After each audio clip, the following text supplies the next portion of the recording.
Welcome. Good morning, good afternoon, good night. On behalf of the PMR Secretariat of the Partnership for Market Readiness, welcome to today's session of the PMR Perspective Series, a special session looking ahead, a partner dialogue on carbon pricing, enabling environment and capacity development. Please let me now hand over to our moderator, Katie Sullivan, Managing Director at the International Emissions Trading Association. Thank you so much, Marcos. It's a delight to join this virtual series and moderate today's PMR Partner Dialogue, where we'll look ahead on how best to support, advance, and accelerate carbon pricing. It's a critical discussion with key PMR partner countries and stakeholders, especially as PMR enters the new PMI phase of its journey. The World Bank and PMR Secretariat have been going extremely hard this month with the Perspective Series among numerous other events and activities. And I know because our AIDA team have been involved with a lot of those activities. So a special thank you to the PMR team for your tireless work and dedication. And also kudos for a decade of impact under PMR and now entering this exciting PMI phase. So on that note, and before we launch into a discussion with our diverse panel of PMR partners, it's my honor to welcome Venkata Putti, the Program Manager of the PMR Secretariat, now PMI Secretariat, to share welcome remarks and an opening presentation on the Partnership for Market Implementation. So Venkata, over to you. Thank you very much, Katie. And good morning, good afternoon to everyone. It's wonderful to see all the partners we have been working with for more than a decade join this very distinguished panel.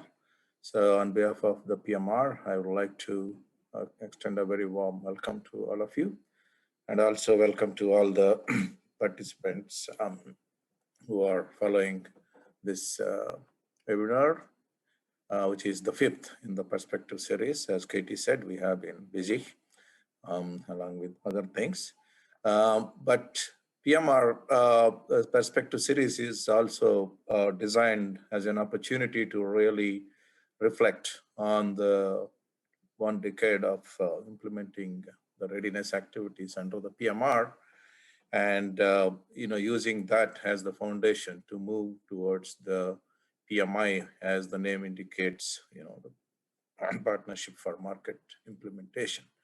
And here the key word is the partnership, and that is an institutional model that we have demonstrated very successfully in implementing PMR, and we are very grateful to all the partners who actually have contributed enormously to the success of the PMR.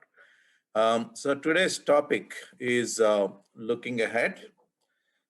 So while we are trying to look ahead, we need to essentially reflect on what is the foundation that we have laid for the future, and that will form the basis for looking ahead in terms of what we should be doing. So what I'll do is give a very brief overview of the PMR, and then how that has actually led to the launch of the PMI and what we expect to do, over the next decade in terms of supporting countries and other stakeholders on the what we call the carbon pricing journey as part of the climate ambition. Of course, the World Bank has been engaged in carbon markets and carbon pricing for a very long time, actually more than 2 decades, starting with the Prototype Carbon Fund and Kyoto Protocol. And since then, obviously, the world has changed, the vision has evolved, and as we stand today, there's a very clear recognition and acknowledgement at the World Bank Group, including its senior management, that a strong price signal on carbon emissions is necessary and very critical, even for the mission of the bank, which is to eliminate poverty and ensure shared prosperity. So it is not only important to put that price, but it's also an opportunity then to create national and international carbon markets to reduce the mitigation costs and help in the overall global climate fight. So with that in mind, we have been doing many different things over the last several years. And the latest is that the World Bank Group has just announced the new climate change action plan, which is being rolled out over the coming weeks. And hopefully there will be a formal launch of this at the upcoming Innovate for Climate at the end of May. But one of the key elements of the climate change action plan is the support for carbon pricing. And we have a twofold development objective to contribute to the global decarbonization effort. One is to assist our client countries design and deploy explicit domestic carbon pricing policies appropriate to their domestic context and compatible with their sustainable development priorities, and help catalyze the development of the next generation of international carbon markets. Of course, for PMR, PMI, the objective is, specifically explicit carbon pricing policies, but the other parts of the World Bank also work on implicit carbon pricing policies, whether it is elimination of fuel subsidies or promotion of clean technologies, etc. Next slide, please. So this is the, kind of the overall structure that we have in terms of our work on carbon pricing. And this actually covers, all the different aspects of promoting carbon pricing. So we have the advocacy and carbon pricing and leadership coalition. Many of you are familiar with this initiative. We have, and that is the main platform for advocacy on carbon pricing. And then, of course, we do a range of analytical work, including the annual Global State and Trends of Carbon Pricing report. And this analytical work underpins all the actions that we do in terms of supporting the clients and other stakeholders. And then in terms of the programs themselves, we look at the entire cycle, the developing products and processes, providing advisory to the clients, and implementation to help the engagement. So all the steps in terms of conceptualization, prototyping products and processes, and implementation and scale up. Of course, these elements are implemented through different initiatives that we have. At the conceptual level, we have the networked carbon markets initiative. And more recently, we have been working on processes for operationalizing Article 6 through Climate Warehouse, Climate Club, those kind of institutional mechanisms. And then, of course, as many of us know, that the Partnership for Market Readiness has been the principal technical assistance program, which we have been implementing over the last 10 years to support the clients. And now we are at a stage where after completing many of these market readiness activities to support the countries in actually moving towards implementation and make carbon pricing an integral part of the overall climate ambition and plans that they have, either as part of the NDCs or broader climate policies.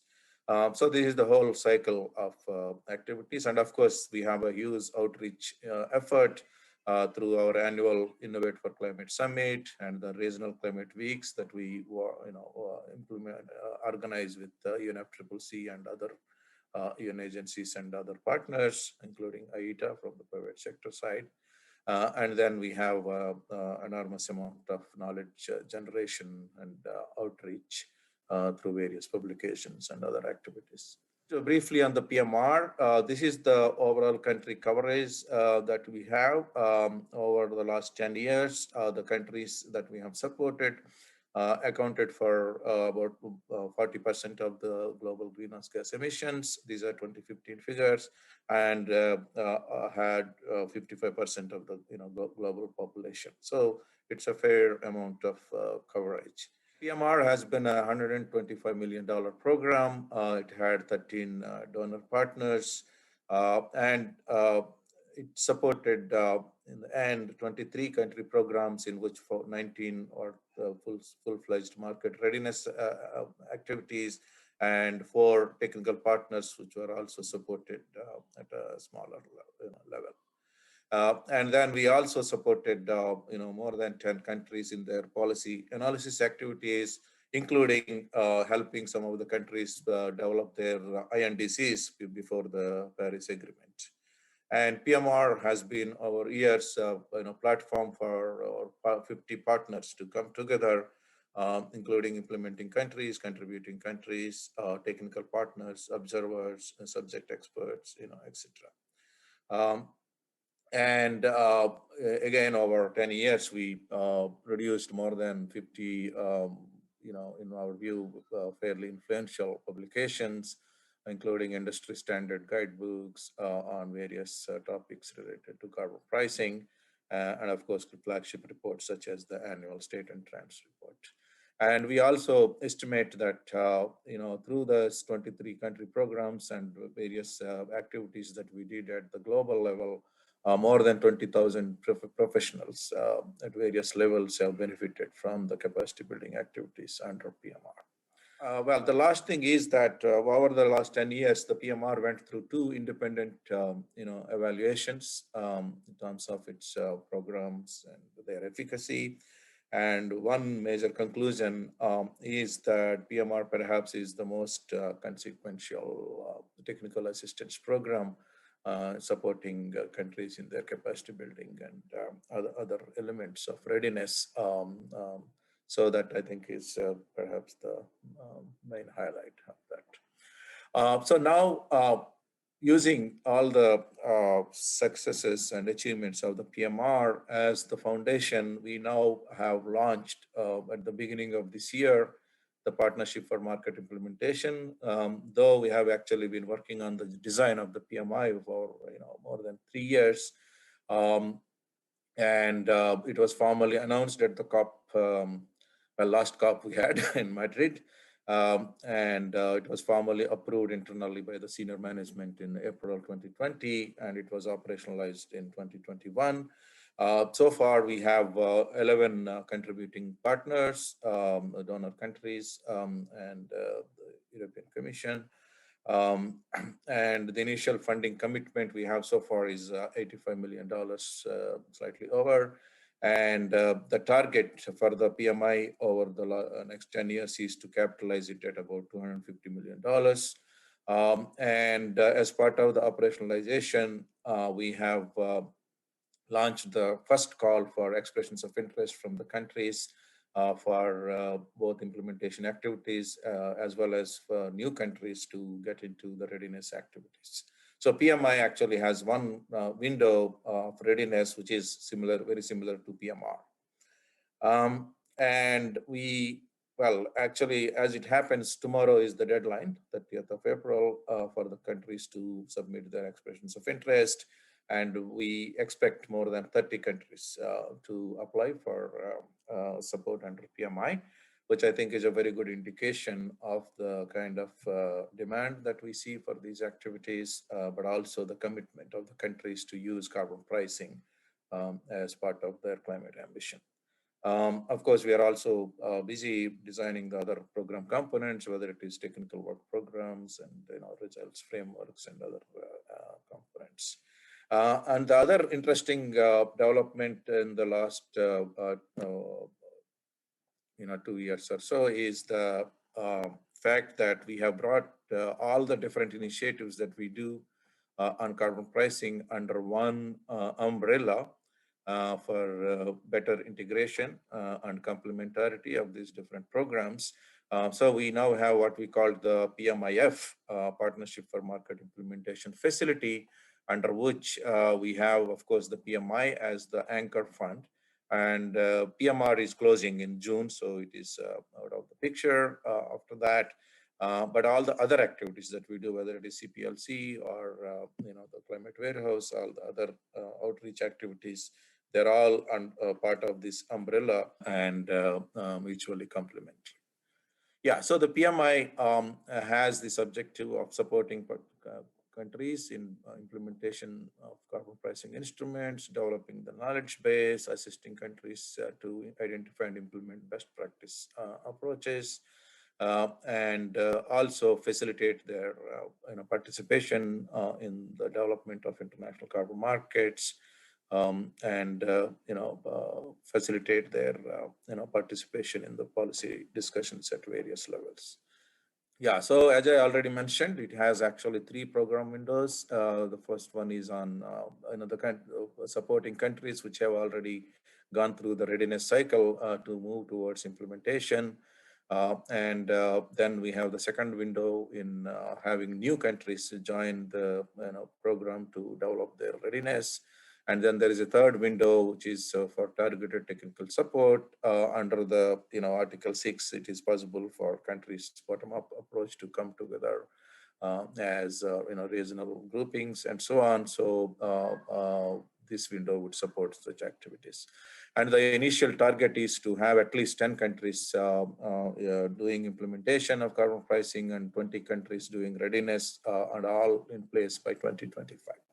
So while looking forward, we essentially will continue to strengthen some of the activities that we have been already doing over the last decade or so, and expand the scope of our coverage in terms of reaching out to the countries and other stakeholders, and we'll leverage the knowledge and networks generated by PMR community of policymakers, practitioners, and partners to take this journey forward. So we are, as I said right at the beginning, looking forward to really doing these activities at a higher level than what we did in the PMR, and we are looking forward to continuing this journey along with all the partners. So I'm very keen to hear the interventions from the different partners in terms of taking this forward. So I'd like to thank everyone and look forward to a very fruitful discussion. Thanks very much. Thank you very much, Venkata. 10 years, I remember when it was launched, and it's remarkable to see how much the team has done, but in close cooperation with partners and governments all over the world. And looking at the catalog of even just the knowledge products that you've pumped out and continue to pump out. I have read them all. They are part of my stock library. But obviously, when you look at the latest state and trends, we'll see the new one coming out in a few weeks, where we have seen carbon pricing go even in the last couple of years. And no doubt the critical role that the World Bank team has played and the PMR team has played to support these activities and allow for broader buy-in and support across stakeholder groups and regions to the concept of carbon pricing and how it can happen in practice and the opportunities that can be provided and the best practice exchanges. It's just, again, I say just big kudos, heartfelt to you and the team for what has already been accomplished. But looking at the latest batch of enhanced NDCs and the major climate commitments and net zero commitments, there's a lot of work ahead. So that is, I think that was a really clear and crisp overview of PMR, where it's been, the purpose of this perspective series, and then PMI, and what to look forward to set the stage for now insights and reflections from your partners, your critical partners, governments, and other key stakeholders, where they'll share their different insights and reflections across their experiences to date with PMR, but looking forward as well around that, how best to support, advance, and accelerate carbon pricing. And so it is, again, my honor to be the moderator for this session. And I'm joined here today by Valvanera Largi, Director General for Climate Change at the Spanish Ministry for the Ecological Transition and the Demographic Challenge. And Valvanera, you previously worked at the Ministry of Economy and Competitiveness as external advisor while in charge of the Climate Department, focusing on promoting clean Spanish companies internationally. So what we'll do is, Valvanera, I'll ask you to go first, but then we'll tee up and I'll do brief intros sequentially with the rest for their quick initial interventions before we have more of a dynamic Q&A. And before I hand it over to you, Valvanera, I just encourage the audience, send in your questions or your comments. Do not be shy. Please use that Q&A box. We're monitoring that very closely over the course of the next, hour and a half. So Valvanera, I'll pass it to you. Thank you. Thank you very much. And good morning to all of you. It's a pleasure to be here today at this panel. Thank you to PMR team and the World Bank for the invitation. And thank you very much for launching this series of events to celebrate a decade of collective work on carbon pricing. I think that we have created a big family and we are working hard to get the good results that the PMR deliver at the end of the decade. So I would like to start pointing out that we are certainly in a new context where climate ambition is the new benchmark, for private sector, but is the new benchmark also for public sector for successful recovery of this pandemic. I think that we are in a moment where this natural step of the PMR that has contributed to the evolution towards a stronger and more mature regulatory frameworks in many countries have to move on to the PMI, because this climate ambition, this new benchmark for success, needs more mitigation, more adaptation, more finance, more markets, and more everything. Everyone is called to count and to put, the best efforts. And now we have the opportunity to do it well, because we got a lot of information, we have a lot of experience, we've got the technologies, and we have also, a very credible network of countries working for the last 10 years on developing new paths in the recipient countries, but also in the donors countries, that we have learned a lot from this experience. So two points to make things good. I think that increased ambition and to be coherent. I think that will be a part of the principles for the new phase for PMI in the implementation of all the projects. And I said that because we all have already bought, if I can say it that way, the headlines. There is no one today that don't want to be sustainable, that don't want to be green, that don't want to be digital. But now the difficult task, the difficult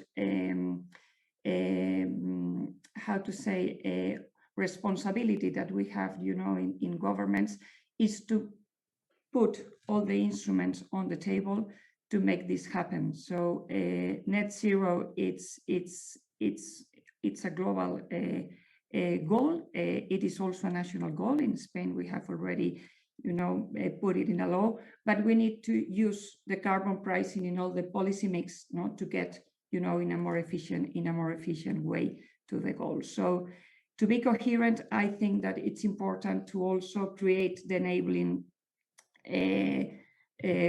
frameworks, the enabling environments, that it will be based at first time, of course, on political willingness, and I think that is there. The United States is back at the international arena, so we are all very happy to hear about the new targets for the US administration. It will be an important trigger to open the new targets and the new ambitious targets for the rest of the countries. the European Union did the homework, but we need to work, in that direction to get all the G20 countries, going for this net zero and going for short-term, plans. And carbon pricing will be important there. So that will be my first intervention. Ambition, political willingness, create the environments, learn or build on all we have learned, and have the credibility to go for more, and still try to work on the international cooperation that will be very important in the next COP to set the newest thing, and to get all the countries on the same level of understanding of what we want with these new carbon markets and how we can make them very effective for increase the ambition. Thank you very much, Katie. Excellent. Thank you so much, Valvanera. And that's a great way to start us off. And the United States is most definitely back at the table. I think many of us who have been certainly in the trenches on climate change, clean energy, and cooperation after a number of more challenging years. I think last week in particular with the summit, it was quite emotional in a good way to see the US back at the table. So James, great that you came off or on cam here. James Graybird, you are a familiar face to many of us, and you've worked at the UNFCCC for more than 20 years, now leading the mitigation division, including all the work on market-based approaches. And actually prior to 2006, served as GHG emissions specialist, worked in numerous expert groups with the IPCC. So James, you are certainly a fellow traveler in every way to the World Bank PMR. So the same thing, just your initial remarks and where you are, I mean, the current role that you see around the carbon pricing agenda, but then also just accelerating carbon pricing support and what could be fundamentally required to push that forward with capacity building. So over to you, James. Thank you. Thank you. Let me address that by speaking to a bit about what we've been doing at the UNFCCC in terms of supporting countries and other stakeholders, and one of our critical roles, specifically the collaborative instruments for ambitious climate action, a project we launched in here from the UNFCCC after the historical Paris Agreement, and with the aim of that was to support the developing countries who require assistance to explore carbon pricing instruments that could be adopted by their countries to increase the ambition in NDCs. So in essence, it was a complement to what PMR was doing. And since having launched this project we call SIACA, we've engaged with over 20 countries and jurisdictions globally, and have also supported the establishment of a number of regional platforms that promote an exchange of experience and towards enhancing their ambition.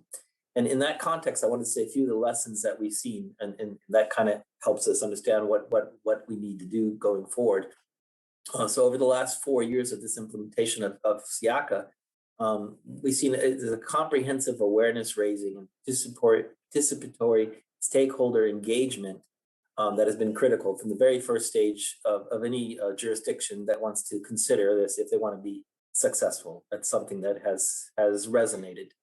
And then also we have witnessed that there's a growing relevance and impact of creating the spaces for the peer learning. In this process, we've noticed a lot of peer learning across the jurisdictions involved in the SIACA project. And this includes for aligning regional priorities and exploring the regional collaboration element, which has been very strong. So undeniably, the momentum for carbon pricing has been building. And of course, we see a high level calls for action, and all the scientific evidence is amongst the most effective measures to address the climate crisis with the urgency that is required. So all that is happening. And against that background, it's paramount in our view that partners keep investing in strengthening of the technical capacities and in supporting this regional collaboration. And let me emphasize that capacity needs to be delivered as close to the stakeholders, ideally planting the seed of the long-term in-country expertise to really move forward in the success of carbon markets, and including in their forward moving implementation. So I'll just stop at that. Some initial thoughts on the issues of the capacity, the proximity to local stakeholders, the importance of really institutionalizing that country-based expertise in this process. Thank you. Excellent. Thank you so much, James. Thank you. Tom, that's great. It's great to have you. Great to see you, Tom. And so Tom Howes is the head of Energy and Environment Division at the International Energy Agency, or the IEA. Tom works on a range of resource management and energy and climate policies in the past, including for the Australian government, the UK government, the European Commission. Today, Tom, you're leading up the IEA division promoting energy climate issues with IEA countries, liaising with COP26, UN parties, and also leading IEA's work on CCUS, which I happen to be deeply involved with, your carbon capture utilization and storage team. So Tom, I believe you have a couple of slides, is that right? So I'll pass it over to you for your remarks and reflections. Great, thanks very much, Katie, and good morning to everyone, or good afternoon, depending on where you are. Good afternoon here. Next slide, please. And again, next slide. So in a sense, I take this as the starting point, sadly. Many a minister will look at you as if you're mad when you start talking about taxation and carbon pricing. And this is the challenge to explain, to overcome this, and to explain what it is that's so good about carbon pricing, why it is an effective tool, and how it can actually be implemented. So turning to why we do this, next slide, please. And again. So when we're brave, we set out scenarios. Lots of people put forward scenarios, but the IEA scenarios are pretty widely known. We explain where we're headed with stated policies, but we also explain where we need to get to with something like a sustainable development scenario, or increasingly we're putting forward net zero emission scenarios.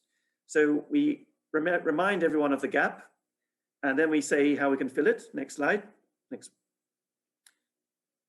And there we highlight just all the different policies that are there, all the different sectors and subsectors we need to address, and highlight that wherever we are in that, whether it's the wholesale, the retail, upstream or downstream, carbon pricing, getting the prices right, can be a useful lever wherever we want to apply it. So again, multiple aspects of what carbon pricing can deliver. This is all stuff familiar to my PMR colleagues and the experts around the table. We flag up firstly, what can it do in the short term? It can provide a pricing incentive for fuel switching. The classic one being encouraging the switch from coal to gas power production. Next slide.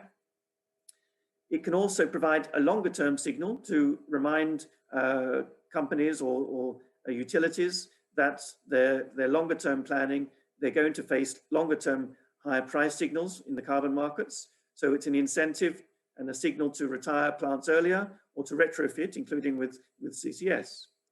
If there's a carbon price signal down at downstream at the retail level, it can also be a consumption price incentive to incentivize the move away from carbon intensive goods. And again, upstream, it can provide the long-term investment incentive. So irrespective of where we are with existing infrastructure, it can provide the incentive for instance, shadow pricing in corporate planning to incentivize low carbon incentives long term. And then back for governments, there's always the tempting revenue aspect of this.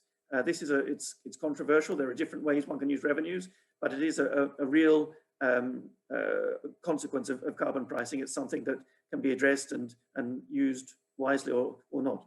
Around the world, thanks to the World Bank's analysis and data, we know that we already have a wealth of different types of carbon pricing around the world, whether that's trading schemes, which is what a lot of economists fancy as the best of all schemes, the best of providing all the flexibility, or whether it's a relatively straightforward carbon tax, or there's the international dimension where we try to introduce the efficiencies of markets incentives in global trading. So in that sense, it's useful to remind countries that a lot of this has been done, it's been implemented, they are there on the ground, there are price signals around the world in different countries.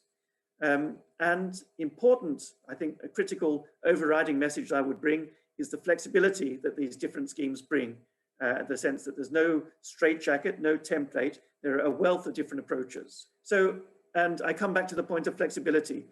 in the 40, 50, 60 different regimes around the world, if we look just at the emissions trading schemes, already here, there's a wealth of flexibility. Different sectors can be involved to different degrees. So it's not a matter that you have to just jump in with an all, if you like, what we call a bells and whistles scheme where everything works, everyone's included, you've got the price right first go, and that's a scary prospect, and no one's actually ever done it like that. You build up, you design carefully, you start with small bites, and you build up. The EU did that starting way back in 2005, but every scheme can take it in small doses, small bites, and not get overwhelmed.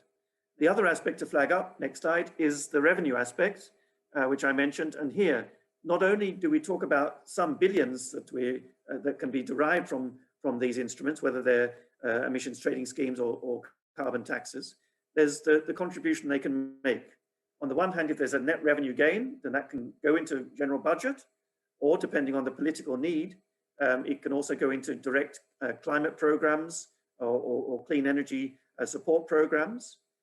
But again, this is subject to economic and political priorities. It can also provide revenues for tax cuts elsewhere. Labor taxes is a common one loved by economists as we trade poor taxation for good taxation, if you like. Or it can be developed in a revenue neutral way, which can be politically necessary sometimes, to ensure that you get political buy-in. Next slide, please. So I've explained why we should be doing it, and what we need to say to ministers, and the way they can be doing it. And then just a few quick slides here to recall the types of programs that we've been involved in here at the IEA. This is a report we produced last year that spells out the kind of flexibilities, the different options in design, in structure, the free allowance type regime, the gradually imposed ceilings, phasing in of different industries. There's so much flexibility here, and that's a really important message, I think, because it can seem too big an issue to deal with unless you break it down. So that's been our broad message. Next slide, please. And we go through these different aspects of it just to try to make it all manageable, digestible. Next slide. Here are just some examples of the work we've been doing. We've had really happy experiences working both with ministries, but also having good contacts with local institutions. In China, we have great cooperation with Tsinghua University, who have their own carbon pricing program. And it's great to engage with the academics on the ground, as well as the ministries, to really get a sense of what are the political priorities and what we can be doing in detail to help. So we really tailor our different projects to the different needs of these different countries. And to take South Africa, again, a different example there, it's been a discussion more broadly about energy taxation, how to keep it revenue neutral, because there's no way at the moment South Africa feels comfortable contemplating tax increases, but how to do that, how it relates to the existing taxation regime, and how they can introduce that gradually. So those are the kinds of messages: absolute flexibility, catering to case study specific instances in the different countries. So yeah, again, just we engage both with particular countries, but also more broadly at a regional level, working greatly as a strategic partner with ASEAN, again, to pick up the different issues, the interrelationships. Again, these are very much country specific things. So, you know, I think we all of us say there's no silver bullet, but really the different plug and play aspects of a carbon pricing regime is something that could be emphasized. The flexibility in terms of the sectors, the structure, the design, the need to take account of the way the power system is operating, whether there's a functioning power market or not, the relationship with the support for renewables and climate support is a critical one. There's all sorts of things we can delve into when we get involved in country-specific projects. And I think we're having some really happy experiences with these different countries that we're engaged with. Next slide, I think I leave it there. Yes, I should also flag up, we also have experts who engage in the international dimension and the thorny issue of Article 6. Again, if we can get Article 6 up and running, that's going to be a hopeful boost to making everyone's life easier in terms of establishing carbon pricing. and in establishing the international trade, which according to the NDCs, there's already a large number of countries wanting to use international carbon trading. And I think it's what, 50% of countries are planning to introduce it in one way or another. So we're addressing the international dimension as well as the national schemes. And happy to do more of that and to carry on engaging through the wonderful PMR program or through other means. Thanks a lot. Thank you so much, Tom. Yes, a very appropriate way to end, certainly from AIDA's perspective on the Article 6 and the important role that the IEA is playing, but with their partners and including the World Bank climate change team in actually unpacking some of the nittier grittier issues around Article 6, but overcoming that so we can actually achieve a good rule book, ideally, as we head through COP26. So thank you so much, Tom, for that great overview. And I also just want to also emphasize just that message around the flexibility piece. I can't tell you the number of times where if you go to a certain jurisdiction and there's a lot of whoever the stakeholder group is, government, industry, and well, nobody else is putting a price on carbon, or I don't want to be a taker of what's already there. So that enhanced flexible aspect and that buffet or rainbow of these carbon pricing options that are currently available, and where different regions can plug and play in a way that suits their own tailored means and requirements. I think that's great. So thank you, Tom. So we'll move on to Robert Bradley. Rob, I see you there. I believe you might have some slides for us, Rob. We had the pleasure of only a couple of days ago taking the virtual stage together at the Post-Biden Summit when the event co-hosted by AIDA, NDC Partnership, the Canadian Embassy in Washington, DC. And so, Rob, just a quick intro. You're Director of Knowledge and Learning at the NDC Partnership Support Unit, where you oversee the knowledge products for the partnership and responsible for cultivating a community of learning for partners. Before that, Rob, you were Senior Advisor on Energy and Climate Change at the UAE Ministry of Foreign Affairs. And you also supported the UEA diplomats in UNFCCC negotiations, the Rio Earth Summit, and at IRENA. So, Rob, I will pass it over to you for your initial remarks and reflections. Thank you. Thank you very much, Katie, and thank you to all of our hosts for the invitation to join you today. This is an extremely interesting and informative panel. Yes, as Katie says, my name is Rob Bradley. I'm the Director of Knowledge and Learning for the NDC Partnership Support Unit. Can we go to the next slide, please? So the NDC Partnership, for those who have been so isolated from the world as to not know us yet, we're a coalition of almost 200 members, 114 countries at the moment, and around 80 international organizations, intergovernmental and non-governmental. And we work together in order to align support towards countries as they accelerate the implementation of their NDCs and enhance ambition over time. The way in which we typically work is that a developing country member will present us with a request, usually in the form of a letter, which we then share across the entire membership, and any institution, any donor partner that is interested in providing support to the areas that the countries request, we bring everybody together so that we're having a single discussion with the government, and we support the government in conducting whole of government and whole of society approach in formulating an implementation plan, what we call an NDC action plan. And that is a public government-owned document, and all of our members align support to what the country needs around that. The next slide, please. So what that has given us now is we're working in 77 countries where we're providing support. I should note that the World Bank and Spain are both active members in the partnership. And so when I say the partnership is acting, what I mean is that it is our members acting through the requests that we receive as a partnership.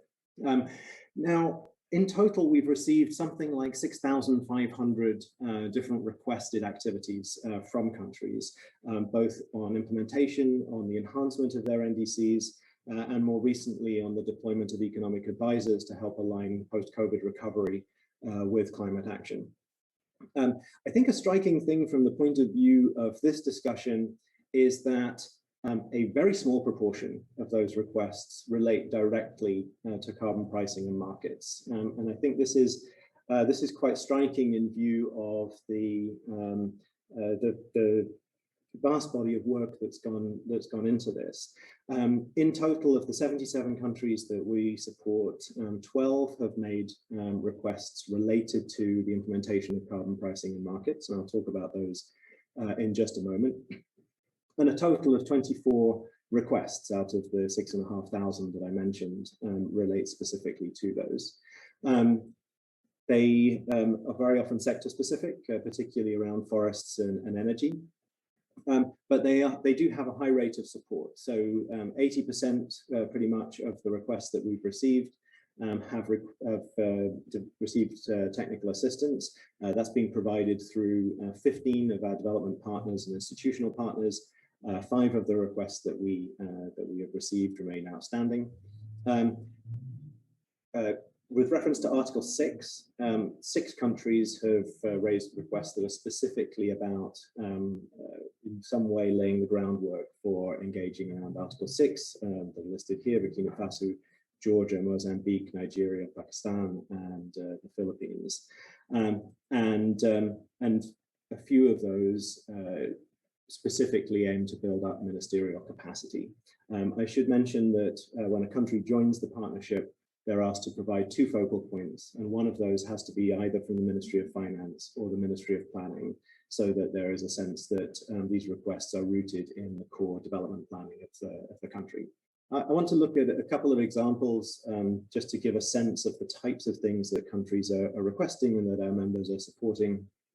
So in the case of Burkina Faso, for instance, Burkina Faso is interested in training workshops and capacity building to build internal capacity for themselves to think about Article 6 and how to engage, particularly in the context of its foreign carbon partnership facility. And that support is being provided by the World Bank. In the case of São Tomé and Príncipe, there are requests to, again, build national capacity around forest and landscape restorations. In that case, it's the Food and Agriculture Organization that is responding to that through studies and an examination of benefits and tax incentives and other measures. I mentioned that some countries have specifically framed their requests around Article 6. So Mozambique has, excuse me, has presented some requests specifically around building up a kind of cadre of technicians with knowledge of market mechanisms so that they can have the capacity internally to take advantage of those opportunities as they arise, particularly in project formulation. A number of our members have responded to that, and noting that Valvanera is on the panel, I'll mention that Spain in particular is providing quite a bit of support within Mozambique. Nigeria as well has been working on establishing a legal and institutional framework, and that's provided through natural eco capital. So all of which to say we have quite a bit of revealed demand within countries. A lot of this is not necessarily specifically oriented towards carbon markets and pricing mechanisms directly. But nevertheless, there's a lot of work that goes into providing broad institutional frameworks and building capacity, particularly in ministries of finance. Nevertheless, I would think that there's an opportunity here, particularly given that so many of our members, including those represented here, are doing a lot of very advanced work on carbon pricing related elements to expand the engagement with countries around that. And again, we're starting from the point of engagement with nearly 80 countries for whom that dialogue with members is very much ongoing. So large opportunities and plenty of scope, I think, to expand the ways in which countries are equipped to engage on carbon pricing. Thank you. Thank you very much, Rob. And that was a great summary of actually unpacking some of the NDCs and some of the requests coming in with some actual examples of how you're lending support and that knowledge of technicians. I think that's a really important label that hopefully we'll talk about actually even more later today or as just discussions with PMI move forward. So thank you, Rob. And last, but certainly not least, never least, we have Frank Portaluppi. And so Frank, you're Deputy Director, Climate Finance Implementation at Environment and Climate Change Canada, or ECCC. And you played a number of roles, certainly for a while, quite leadership roles in Canada with climate and bilateral, multilateral activities. And we have never, even though we're both Canadian and based in Canada, we have never actually hung out in Canada.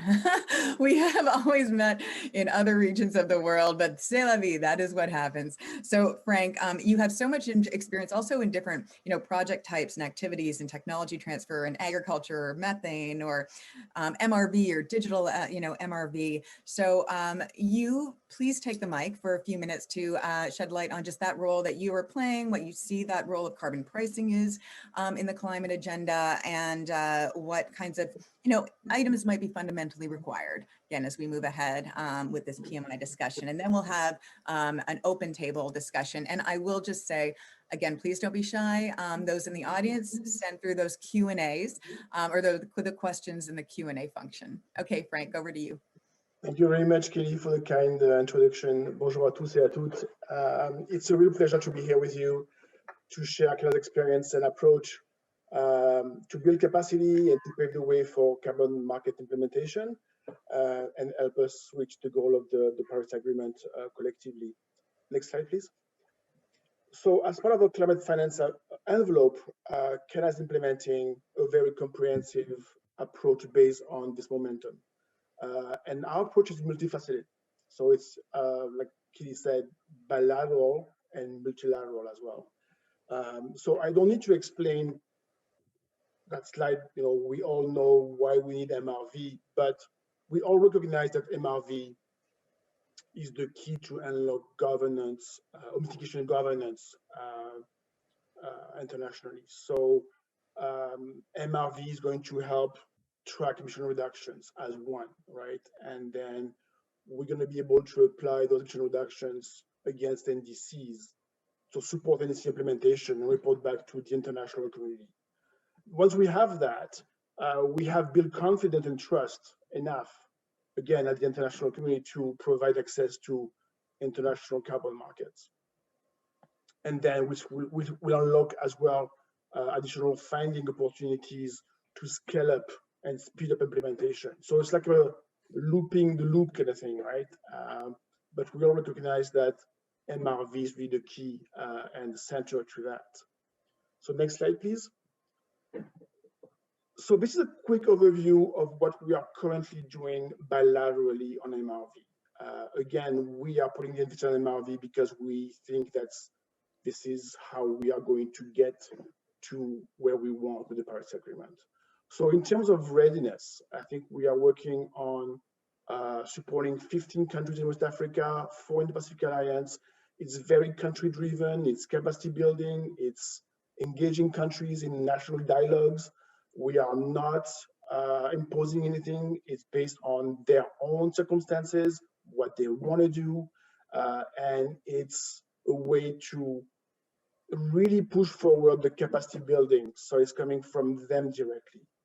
On the implementation side, we are working in Chile to support this implementation in the waste sector, and it's very more tangible activities. We have, for instance, developed 3 GHG version protocols for composting, for landfill gas capture, and for biodigestion. So really tangible things.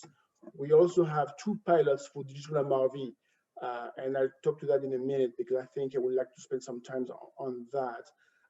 And those 2 pilots are for landfill gas capture and biodigestion, and they are being implemented until the end of the fiscal year here, so March 2022. And then we also have a virtual pilot for Article 6 cooperation. So basically, we are playing a role game with Chile on what it would be like to exchange ITMOs in the context of Article 6 implementation. And then on top of all of that, we have a Southern cooperation where our countries are sharing best practices, the lessons learned and outcomes, all of that. And we have exchanges between West Africa and the Pacific Alliance, for instance, or Chile taking the lead in presenting the outcomes of the digital pilot, for instance, that we did, for instance, this week. So this is a very quick summary of what we are doing. And if you have any question on specific activities, please let me know. But I would like to spend some time on digital MRV, because I think that's where we would like to spend some time moving forward, especially for Canada.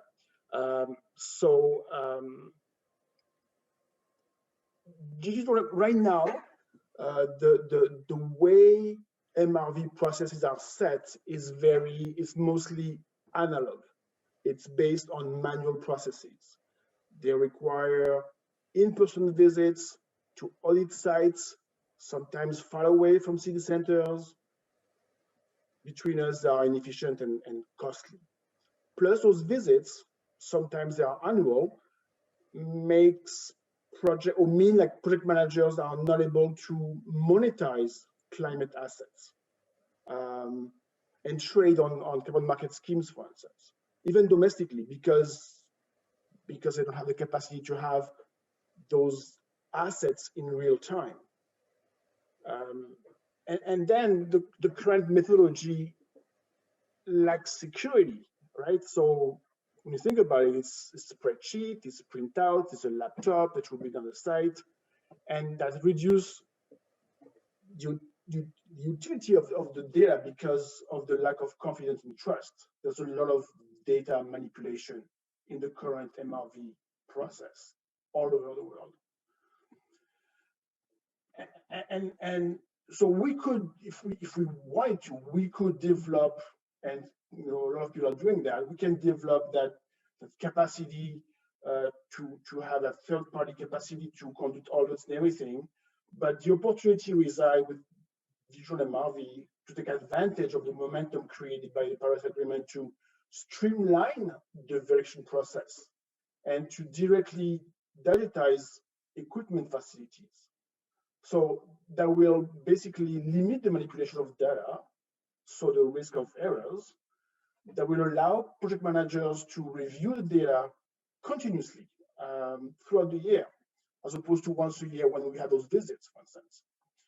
So we provide access to data in real time with options to take immediate corrective actions if we have to, and to inform lawmakers right away, right, as opposed to once a year again. So there's some benchmarking performance here with digital MRV, right? We are responding in timely fashion. Above all, I think MRV also provides cost-efficient and trustworthy source of data, and they are also in accordance with the MRV technologies or methodologies implemented by the countries chosen by the jurisdiction, right? So, like for instance, you have, again, think about Chile, for instance, GHG verification protocols for the waste sector. We can implement that in a pilot. So those protocols / algorithm are implemented in the system. And so there's a better source of data. It's more like, trustworthy. And then that provides the confidence and the trust for countries to work together and to implement schemes and scale implementation again, right? So if countries are willing to work together, I think they want to have the confidence in getting the information they want, especially if we're talking about Article 6 implementation, where there are the monetization of those climate assets. So overall, we think that trusted data will be the key to unlock financial flows and scale up implementation. The system, the way it is fine, don't get me wrong, and it's going to continue for many years. But we need to look at what can be done, the vision moving forward, using IT to digitize MRV so we can build confidence and engage countries that are right now lacking capacity in playing on the carbon market schemes internationally. So moving forward, just to conclude on that, Canada will continue to implement its mixed approach, bilat, multilat. We are going to continue to support countries to create enabling environment.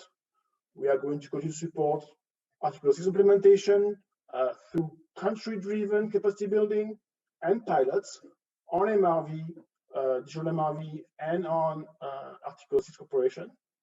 And then again, those documents, those outcomes, lessons learned, the best practices will be shared internationally through our bilat, but also at the multilateral level, including the PMI. And we are very looking forward to working with all of you on that as well.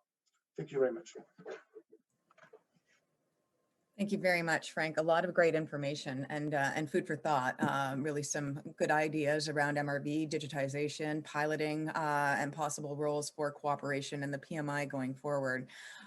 So I'll probably preempt maybe some questions. I assume that all of these slides that you have just seen, albeit there has to be blessing from the speakers, but they will likely all be provided to the audience after this discussion. So it's great to see all of you back. None of you ran away because we now have a solid half an hour for some great discussion, dynamic questions, also those coming in from the audience. So I think we'll start actually going back to Valvanera, if you will. I think first I am interested in when you look at we have Frank, Canada, Valvanera, you're Spain. These are like donor country perspectives. And when you think about, like in addition to financial contributions and resources that are obviously critical and required, but what other contributions can be shared? I think, you know, Frank touched on a few of those, but what other contributions beyond just the financial from donor countries can be delivered to just ensure like the overall success of PMI? Thank you very much for the question, Katie. I think that it's a very good question. It's part also of the initiative, not to share knowledge and to share the best practices that we are implementing at national level. The first thing I would like to highlight and was linked with my first intervention is coherence. I think that it's very important that we take the advantage of the actual recovery plans to put the ecological transition at the heart of these recovery plans. It will be the strategy for economic and social recovery for all the countries in a different level and taking into account the different circumstances. But I think that is a good occasion, not to be realistic and to really tack the money for the purpose that we want. In that sense, we have just approved yesterday the Spanish recovery plan, and in fact 39% of the resources will be focused on the green agenda, 29% on digital, 30% innovation and skills, and the rest in the different sectoral areas. But it's very important to tack the figures, but because it will create, you know, an appetite for the private sector also, not to come with projects that really innovates, you know, the way we need to transform our economies. And I think that it's also very important to apply the principle of no harm. This is also, you know, a horizontal general principle for our plan. So we cannot invest any euro in any project or any reform that implies any damage to any of the environmental objectives. I'm talking about air quality, biodiversity, water, and so on. So this is the general framework that we are putting in place right now. More specific actions. We, as you know, we are part of the ETS, of the European ETS system. It is a cornerstone of the EU policy to combat climate change, and it has been proven to have a key role for reducing greenhouse gas emission. In Spain, almost 50% of the emissions under this system. Now is under revision, so we are we are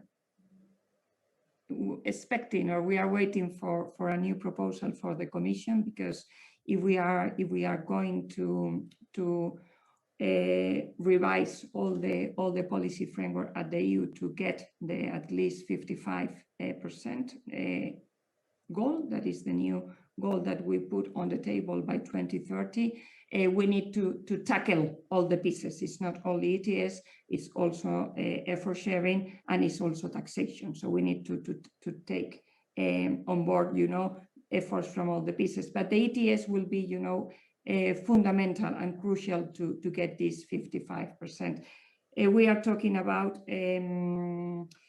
enhancing the scope of the ETS, including, of course, the sectors that we have already got there, the electricity sector, the energy intensive sector, aviation that needs to be reinforced. It's one of the sectors that are more subsidized in Europe. We also need to open the door to maritime sector. That is the only sector in the EU economy that is not under a climate change policy. So there are a lot of changes there, that we need to discuss in the previous months, and of course the linear factor, how we are strength, the cap in these sectors, and how we are complemented with the rest of the sectoral approaches. We are talking about the standards of vehicles. We are talking about sinks, very important for the climate neutrality. We are talking about agriculture. So we are in a process of revision, but the ETS, it's a good example. We started, step by step, and at the end of the day, it had very good results. In Spain, we also have to complement that, and I will finish with that. A special carbon fund that we call FES, for sustainable economy, that has the goal, the main goal is to support domestic emission reduction projects in non-ETS sectors, those that are outside the scope of the ETS. So we act as purchasers of carbon credits by the government. So we purchase the carbon credits that the project proponents, will verify under this scheme, and it's really a very good experience. We have more than 700 project activities, and we have all the rest of the sectors involved and on along the territory. So it's a good experience. And the last point is the carbon footprint offsetting and CO2 removals registry. It's a voluntary registry for all the companies that wanted to calculate this carbon footprint and can offset also the goals, and was mandatory, was voluntary, as I said, but now with the new climate law that is very close to pass the last phase of the parliament, it will be a mandatory system. So all the learning process that we have in our hands, from the last 7 years, it will be a mandatory system for getting, more information and to provoke this carbon offset market in Spain. Thank you very much. That's great, Valvanera, and it's incredibly busy. But again, there's this trove of these experiences, and some that are happening in real time. I didn't even know about the registry news, how that was moving to mandatory. That's great. Thank you so much, Valvanera. And don't go anywhere. But I will ask, actually, I'm going to ask Rob and James, because obviously we have seen a batch of updated NDCs, including many that came last week, whether it was Canada or Japan or others or the US, but there's still a lot of updated NDCs that we expect to see through to November and COP26. So just given how deeply involved you are in supporting NDC development and enhancement, what could some of the countries do, be it during this next round or future rounds of updated NDCs, to make use of the NDC updating process in order to actually identify that role and use that role, explicitly mention that role in their NDCs? So Rob, I'll put it to you first, and then we'll go to James.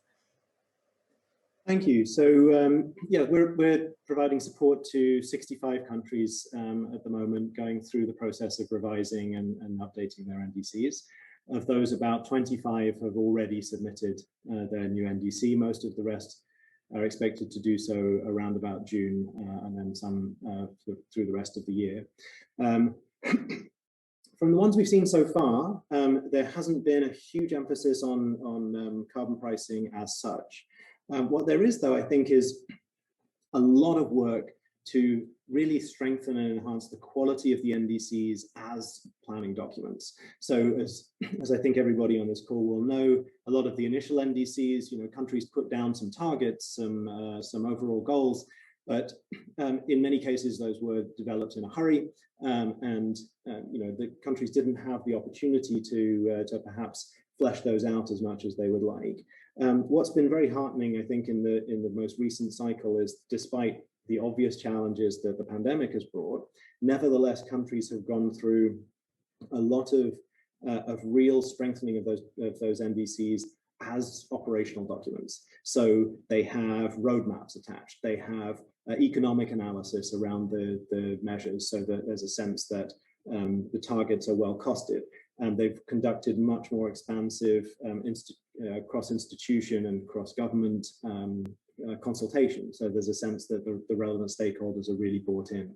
And a big part of that is essentially a strengthening of capacity, I would say particularly as we work with ministries of finance, that is part of an essential underpinning of creating the enabling environments that several of our speakers have referred to today. So all of which to say that we're not seeing a lot of spelling out that's explicitly about carbon finance, but I do think we are seeing a lot of institutional strengthening that is a robust basis for that. And then the last point I would make is that although we have, and rightly so, a lot of emphasis on how the NDCs themselves are changing this year, our experience in implementation has been that that itself is an enormous learning experience, and the change between the NDC and the implementation plans that come in create themselves wide openings for increasing the scope of ambition and increasing the range of policy levers that are being brought in for implementation. So I would certainly not see the window closing in 2021 on those possibilities. That's extremely well said, Rob. I think that's great. The institutional strengthening is becoming more and more robust. There's a role to play, though, in that institutional strengthening, and that will provide those foundational underpinnings to then allow for more carbon pricing and markets to then materialize explicitly and come on board. Also, the mention of engaging with the Ministry of Finance, which is always important, not just environment. It's also the finance players are absolutely critical. Thank you. James, what about you? Your thoughts that can complement what Rob has shared? Yeah, I'll compliment. He covered a lot of the key points. Well, first, several countries, not a lot, are asking for the assistance, but they are explicitly mentioning it. The domestic carbon pricing in the NDCs as one pillar of climate action, and it's a very central pillar. So I think it's important that that's happening, because the second point I would make is that is the carbon pricing, I think, gives the confidence to countries that they have the tools. It's not the only tool in the toolbox, though, and that has to be clear, for addressing the emissions and for taking more ambitious efforts. And the third point would be, we especially see that in the NDCs, the carbon markets are as one avenue for overcoming the limitations of this ambition. We all talk about, more markets, more ambition is possible, because of that flexibility through the cooperative approaches and through those things. Specifically, I think the countries need to think about, is it about them not feeling, or do they feel they lack the sufficient domestic abatement potential, or is it about the contrary, where the abatement potential substantially could exceed what they can mobilize and want to channel the funding for upscaling mitigation action in the country? So these are the things we need to see happening in that NDC process. But let me reiterate, I think it's a different way of saying it, but similar to what Rob was saying. It's, if they take an NDC, if they take an approach to NDC that's truly whole of government, and you're really mobilizing all the institutions that need to be involved, and as I said earlier, the whole society, so stakeholder involvement, I do think you're going to get a better product, and you're going to have a more likelihood of an uptake and a possibility to approach carbon pricing possibilities. And then finally, I would just add, the NDCs are the NDCs, but the NDCs are a stepping stone or a pathway to an ultimate achievement, whether it's mid-century or beyond. So not forgetting that temporal element, that we need to see a connection between longer term planning, whether it's the long-term low emission development strategies and the NDCs. And that's something specifically I think carbon pricing and carbon market actors look for, that longer term element. So that would need to be coming forward. I'll stop there. That's great. Yeah. Thank you, James. I am just multitasking here. We have a number of questions coming in. And I think actually before I go to some of the questions, Frank, get ready. There's quite a few here for you on digital MRV. But do we still have Tom? Did we lose Tom? No, Tom's here. Tom's here. Oh, okay. Okay. Sorry. I just couldn't see you in my window. Okay. So, Tom, you provided that landscape of, carbon pricing and these experiences, the catalog of, information, the convening of dialogue you do. I'd love actually for you to tease out some of the biggest roadblocks that you've experienced with IAA and, alongside a number of us. I know that one of the more recent discussions that I've been involved with IAA, it brought together academics, think tanks, and looked at some of the latest analyses around the opportunity side for, if you were to use carbon pricing based on, the marginal abatement options. Also, industry was at the table, which was very important for that discussion. So what do you see as some of those biggest roadblocks, again, for us to take away from this discussion and to inform kind of PMI's thinking and opportunities going forward? I guess it includes being sure to have as many of the relevant stakeholders around the table as you can. You mentioned industry, and we found with everything, overwhelmingly, it's the distributional consequences of any kind of reform that really need the detailed answers. And as you say, teasing out the details. We do this, sometimes you do it with modeling results. So again, our engagement with academics have meant that when we get those questions from even the government or from industry, from other stakeholders, that you can actually give them some robust analysis to say, well, look, yes, we have already looked at this, and these are the consequences. We got this in one country, for instance, where you might look at a national scheme, but there are regional distributional consequences. So you've got to be able to say, look, this does affect different regions differently because the local, maybe it's the local electricity mix and the role of coal or gas differs across region. But if you can convincingly say, we've looked into this with our expert modelers who are based here, and these are the results we found, it's manageable, then that's really convincing. Similarly, another country, looking at the taxation reforms and explaining that you've got to be able to answer everything, but say, okay, yes, you could use the revenues in general government funding, but you can also use it to compensate, or you reduce the revenues because you have a free allowance regime. So having a convincing, credible analysis. I mean, with the IEA, we're very proud of our numbers and our analysis and robust and objective perspectives. But we do find that this lends us credibility. So engaging with that kind of credibility with local stakeholders to convince ministries. I think that's how we've addressed some of these barriers. And as I say, the barriers are particularly distributional consequences. They can be technical as well. Just how on earth do you structure this? What do we need to set up? What kind of registry? How on earth do we do this? So there again, bringing in partners. And again, I think that happens quite a bit. You bring in partners who have an existing regime, who can help explain what they did in terms of setting up a registry, in terms of the tracking, monitoring regime. So there's the technical aspects as well. Perfect. Thank you so much. Yes, I think extremely well said. And having all of those really key stakeholders around that table and the analytics, technical support, that convening of dialogue, and just the making certainly some key players, whether it is the government or industry or other just key stakeholders within that region, embrace this opportunity and this mechanism rather than feel threatened by it. I think is so important. So I would like to go back actually to Frank.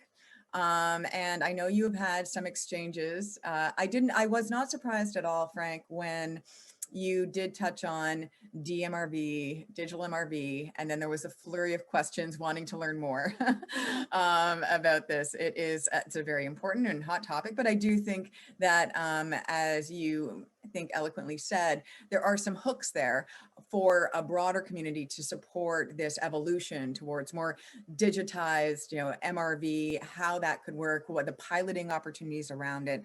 So do you want to share just a bit more, detail or, where the audience could learn more, or maybe some other like tangible items where you are working on that could inform the PMI activities over the near term, some bigger bangs for their buck over the next couple of years? That's a good question. Thank you very much. So right now, as I said, the project are still ongoing until March 2022. So the 2 pilots are underway. We're going to have a lot of information we'll be able to share for sure.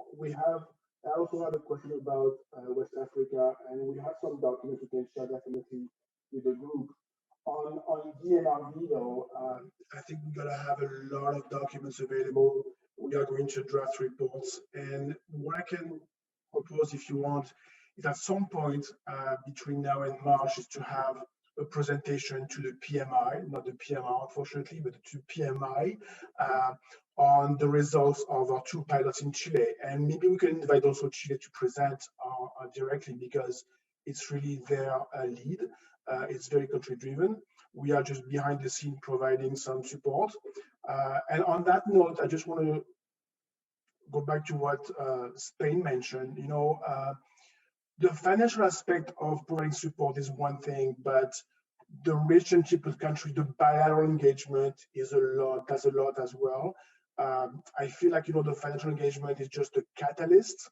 Sometimes it's about the willingness of the countries to really move forward. Yes, there are some barriers to achieve that, and especially in DMRV, for instance, you need to build capacity to be able to manage that as well, right? Plus you have turnover for staff. So I'm not saying that everything is fine here, but the money is just like one small aspect of the whole thing. I think it's about the willingness of the countries to move forward, and I think organizations like PMR, PMI at the international level are really pushing the idea of we need to do something for national governments. Thank you, Frank. And there's some really important insights that are being shared right now and captured by the PMI team. And also we have a special guest, which I have to give at least 2 minutes to Fernanda at the end. So to share what she has been up to over the last hour and a half. But before I do, I think, Rob, there's another great question, and others might want to very briefly chime in, but it's coming actually from Jan Willem. And it's about just Article 6, that role of international cooperation, carbon markets, and the climate transition risk management to be able to increase ambition. And it's just important for financial markets and that solid time frame for Paris-aligned questions. So, the question again for you to kind of take us home, Rob, but when you're looking at the climate finance discussions, transition risk, these big financial players, and what kind of opportunities are there to make sure that those dots are being clearly connected and there is synchronicity, alignment, complementarity around that kind of information, and through the lens of how PMI could also play that role. Yeah. Sure. So yeah, it's a really important point, and thanks, Jan Willem. I'll mention in passing that Jan Willem is a member of my steering committee, so talking to the boss here. I guess there are a couple of answers. The tough one, frankly, is particularly when we're talking explicitly about Article 6. Jan Willem is completely right that the existence of Article 6 of an Article 6 agreement would provide a lot of the context that countries can use to start planning around, and not just countries, but operators in the financial sector. The tough truth is Article 6 has been kicked around for several years, and it isn't right now coming to an agreement. And so in that sense, when I look at what we're getting as requests from countries, it's not surprising that they're not framing too many things around Article 6, particularly because it's not an easy thing to use as the basis for planning. Again, I think we look at the more kind of fundamental questions that countries are asking themselves. We've talked about building up institutional capacity, but also as finance ministries or planning ministries are trying to plan out infrastructure, plan the basis for their post-COVID recovery.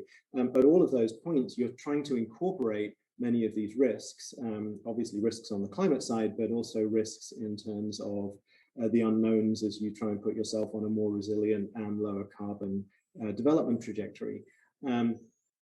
There's so much unknown, I think, still around Article 6 that it's hard to use that as planning, but many of the same questions are nevertheless being asked and to a certain extent answered in countries. So I don't think we should regard the lack of an explicit Article 6 framing as the absence of thinking going on in countries on those points. Absolutely not. But it also makes that the role that you're playing and many of the others are playing around the Article 6 thinking, the education, the analytics, the piloting, the possible infrastructure, should you have, these ITMOs and how it's done, is so important. Thank you, Rob. So I have chicken scratch capturing some of these key items that came out: political willingness, building on what's already been done, what's the best practice that's occurred, ensuring that coherence, right, with making sure that this is identified and linked to the heart of all these recovery plans and packages, knowledge technicians for carbon pricing and markets, the piloting, digital MRV. But I will actually hand it over to our very special guest, Fernanda, who has been doing a much better job and a much prettier job capturing highlights that we have heard over the last hour and a half around the reflections as we head into this PMI part of the journey. So Fernanda, are you available to join us and share your screen for a minute? Oh, wow. There it is. You should be able to see my screen now. Yeah, do you want to walk us through some of these thematic buckets that you've, Yeah, this is covering the panel, not the introduction really. So I mean the big bubbles that you can see are the main interventions that all the speakers had at the beginning. But then as you were all speaking, obviously there are a lot of crossover. So the bits that you can see highlighted in green are the ones that are coming through more often, like, a few of the ones you mentioned, like political will and coherence, the idea of collaboration, localized action and approaches. Obviously, then you can look into the detail what localized means for the different areas. The idea of sharing knowledge and practices, and things like thinking long-term and, moving forward when you're looking at your carbon strategies and recovery strategies in general. I am so impressed. You are so talented. I can't believe you did that in an hour and a half. Thank you so much, Fernanda. So what we will do, well, certainly what Marcos, Venkat, Alejandra, Milad, and the team will do is there will be a recording available of this panel and other material, including some of the decks that were presented, certainly by, I think, Frank, James, and Rob. And there will also be that beautiful illustration that Fernanda just whipped up, and based on the quick scan I did and her summary, did a fantastic job actually capturing some of those key bits and takeaways, including welcoming US back at the table, in smaller brackets, the EU.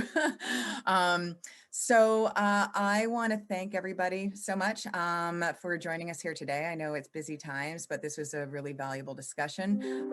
And I want to obviously thank PMI team for inviting us here, and those of you in the audience for listening. And we have a lot of work to do ahead, so get a bit of rest, at least at some point. We'll stay in close touch. And my final comment is that when you exit the Zoom, there will be a survey link. Please follow the survey link so you can just quickly fill that out and give some feedback to the World Bank team. They'd really appreciate it. All right. Thank you all. Take care. Stay safe.